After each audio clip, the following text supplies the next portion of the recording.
President Biden's former counselor and so-called gatekeeper, Steve Ricchetti, allegedly getting combative with House Republicans in his testimony yesterday, but eventually admitting some surprising details about Biden's decline. So sources telling Fox, quote, Mr. Ricchetti admitted that they all knew Biden's age was an issue and were dealing with it as a political matter, adding in preparation for infamous debate, Steven Spielberg helped President Biden prepare for it. Let's bring in Piers Morgan, the host of Piers Morgan Uncensored. Good morning, first of all. Good morning. Whoa, good and morning. I'd like to apologise to Brian, sincerely, that I was given such superior genetics. Right. There's nothing I can do about it. It is literally genetic. This is show how mature I am.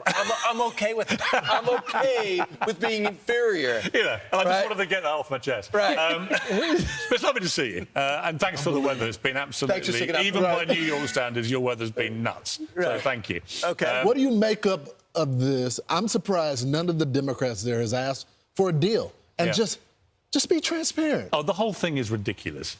I was writing columns for the New York Post for 2 years before that debate, saying, I'm really sorry, I say this respectfully, but the President of the United States is completely gaga, right? He can barely string a sentence together. He keeps falling over. He keeps making terrible mistakes that have to be rolled back by the White House press team. This cannot go on. I was even talking about invoking the 25th Amendment. And I'm a British guy who was writing half this stuff from across the pond. So if I could see it, you know, and then we have the debate. And, of course, the point about the debate was this was the moment they couldn't cover up anymore. For 90 minutes, it was laid bare to the entire world. I remember my daughter, who's 13, came downstairs and she was watching about 10 minutes into the debate and she just said, Dada, is he asleep?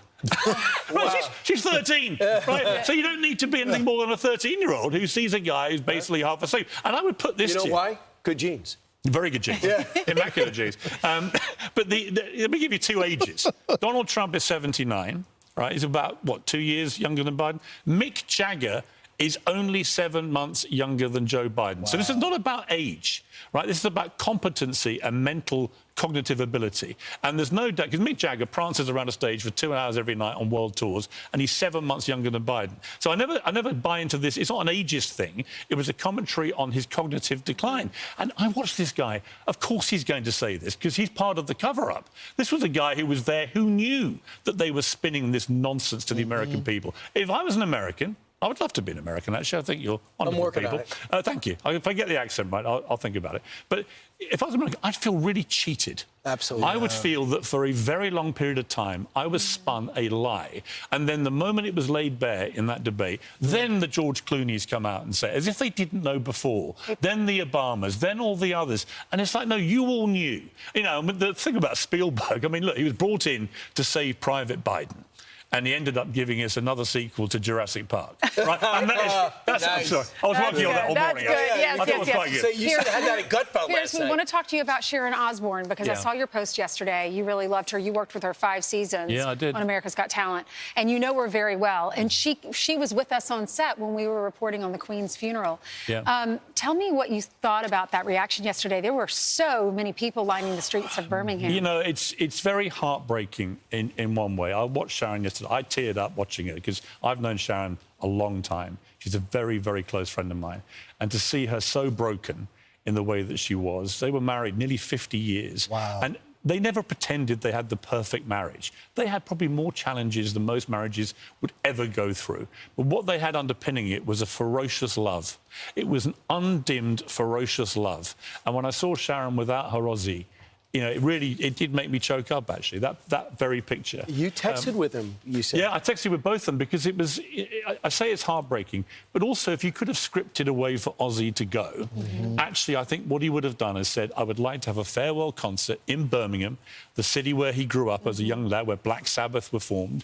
I'd like all my mates, Metallica, Guns N' Roses, all these guys. I'd like all my family. They were all backstage. I'd like thousands of Brummies, what we call people from Birmingham, all with their Brummie accents. I'd like them all in the crowd going nuts. I want to perform a few hits and say goodbye and then bid us farewell. And I texted him the night before and I read it yesterday just to remind myself, and he just said, oh, I'm really excited. We're in Birmingham, the final show, and then that's that. And when I read that text again, I was like, wow. It was almost like he was putting a seal on the end of his life, you know? And look, if you said to Ozzy, in his 30s and 40s, you're going to live to 76. He'd have gone, I'll take that. You know, he had a wild, crazy life. He was one of the funniest people I've ever met in my life. Honestly, when I did America's Got Talent, we would fly around America doing the audition shows, and Ozzy would just appear randomly in Miami or Seattle or whatever, and we'd go out for dinner. And I remember one hilarious one was when it was me, Sharon and Ozzy having dinner, and Kelly turned up with some random boyfriend she had at the time. And they got very bored very quickly with these three oldies talking.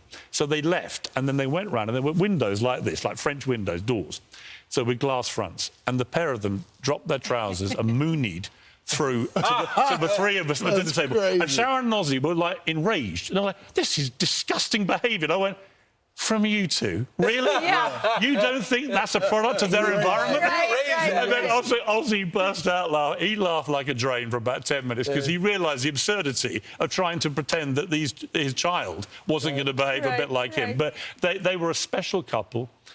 My heart breaks for Sharon. She's a wonderful lady. And I think that Ozzy...